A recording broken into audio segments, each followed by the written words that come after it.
And all these angels and demons keep shouting and screaming, I'm falling from Eden.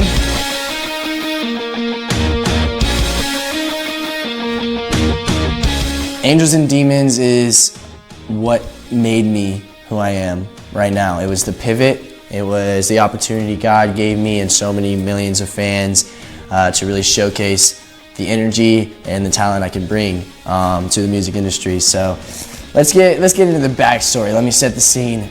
Boom. Travis hit us up. Went and met every label in New York, went and met every label in LA, and then I met with Travis last, and we sealed the deal. And we were just kicking it in his car, and he was showing me Acting Like That MGK and Youngblood just dropped a couple months back. And he was just showing me his music, and he was so real, so like what I needed. You know when you can feel like something that you need.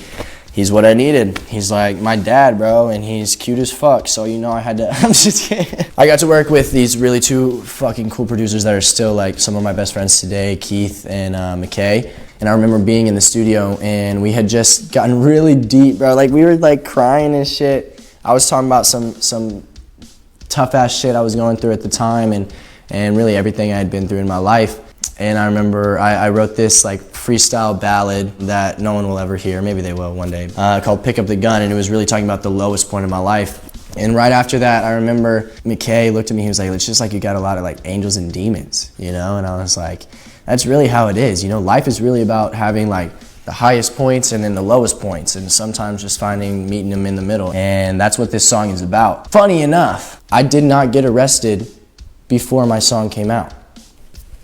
Crazy. In the chorus, I talk about riding in a cop car, no one in the world can help me out. It was almost like I was foreshadowing my own doom. You know what I mean? It was like, maybe I did bring this on myself. Well, I actually did, that's the whole point. And the song was so important to me, I really wanted to be vulnerable and real while still making a sick song. So I remember we went through like 30 different versions of Angels and Demons. We changed it so many times. And finally, it was the moment when we got to send it to Travis, that he really reproduced the whole thing after Keith and McKay and myself were happy with it. And then he sent it back to us, and we were like, holy fuck. So I put it on TikTok, right? Still running the TikTok game, like still trying to get people to know that I'm making music and I'm not just like, whatever the fuck. I've never even been good at that shit anyway.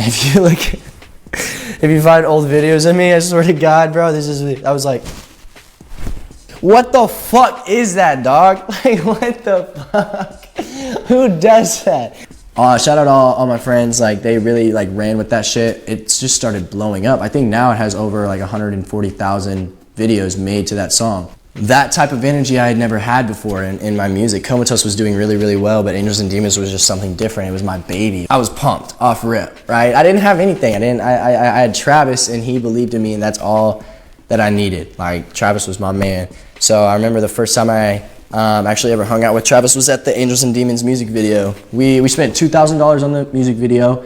It was our homies that filmed it. We used one of my manager's house, and it was very in-home, but the song was so big. It was like, how is this coming from that, And I think that's the exact reason, is it was so authentic. There was nothing about it that we wanted to fabricate. We didn't want to like make it something it wasn't. We were just showing you like, yo, this is my song, and I hope you fuck with it. Fast forward a little bit.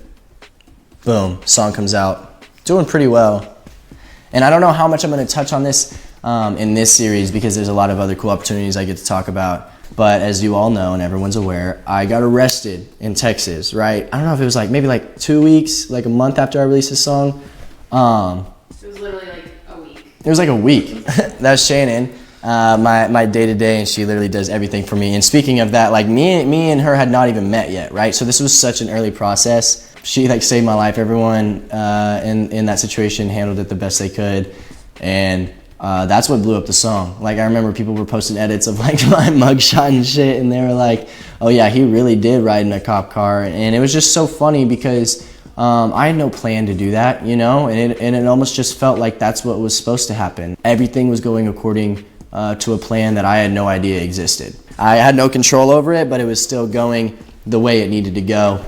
So I was just kind of trusting and holding on to faith and letting moments be moments, and it was the best thing that could have ever happened. This is what I can make it, and that's what I did with Angels and Demons. I put it on TikTok, I told my friends about it, and I just let it be what it needed to be, and that gave me a lot of lessons. It gave me a lot of hope for my upcoming music, and I will always be I don't know, that was stupid. I will always be an angel and a demon. That's what I was gonna say. Angels and Demons will always be my baby. You know, like everyone has that one song that they hold on to for the rest of their life, and that one's mine.